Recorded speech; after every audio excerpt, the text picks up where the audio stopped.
was not able to see what's going on. And, some of the frustration is they were not taking into account that he can't even read the directions. And so math became frustrating for him, even though that it wasn't necessarily a weakness. I remember my kids, they say, first couple of years you learn to read, then you read to learn. But if you can't read, and then you can't read to learn. I'm a social worker. I have a program called ADD Strategies and Solutions, and I work with children, family, and adults.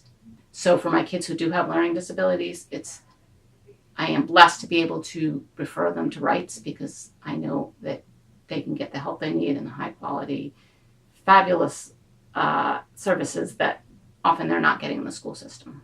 Here RITES, they know exactly what he's dealing with and exactly what he needs. And he says, they go at my pace. I don't feel left behind. I feel he clearly feels good about himself. He feels the progress he's making. He's so happy to come in the door. That's been fabulous to see. And this has been a fabulous program for him. I've been helping give him rides in the morning. And the first thing I noticed was that he's reading signs. Every sign, actually, as we're driving.